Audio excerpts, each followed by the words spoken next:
Good Morning Texas Home and Wealth, sponsored by Rodney Anderson with Supreme Lending.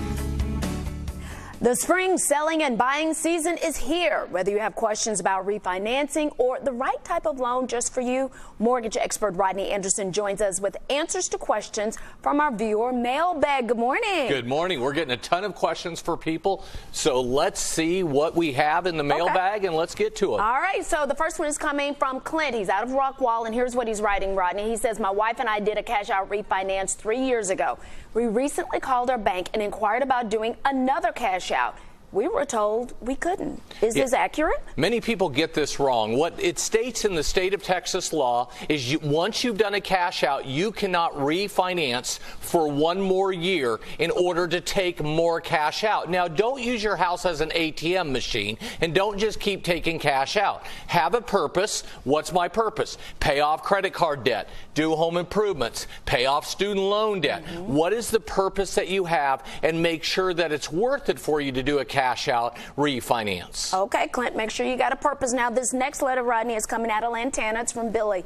And he writes, we just completed a $50,000 cash out refinance. We didn't think to ask this question, but do we have to pay taxes on the money we received? Well, first of all, I got good news for you. You do not have to pay tax on the money. This is not an IRA. This is not a 401k. You do not have to report that as income. Secondly, cash out refinances now in the U.S. are at their highest level since 2008. So over a decade now, many people are tapping into their equity just to get out of debt, and that's the number one reason. And Shannon, just in the past couple days, I've seen over 15 people call me on cash outs that have over $50,000 of credit card debt, and they're now saying, I'm tired of it. I want to get out. That's a good way to do it. All right, I want to get to this next letter. My husband and I want to buy a home and do a VA loan because it is a no money down loan. Many realtors are turning our offers away because it's hard to get a seller to accept VA loans.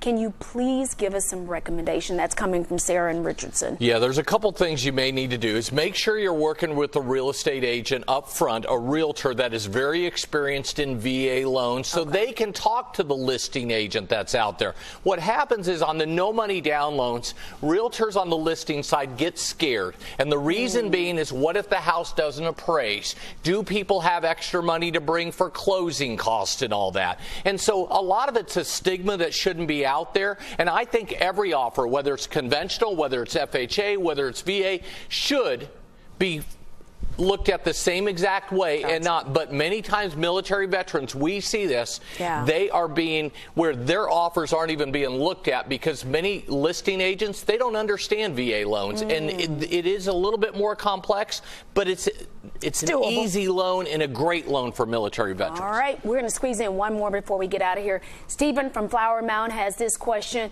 We're not in a hurry to buy a home, but would like to move within the next year. When is the best time to buy? So if you're looking at selling a home, according to the National Association of Realtors, after decades of information and analysis, the best day to sell a home is May 15th. That's coming up. The best day to buy a home is October 15th. Now, you got to think about it. If you're moving up, don't wait, because that new home is going to be more expensive down the road. Right. So just make sure, know those dates, because the best time to sell, again, May 15th. The best time to buy, October 15th. All right. If you got other questions, give Rodney a call at 1-800-EXPRESS for your mortgage or financial questions. You can also go to RodneyAnderson.com.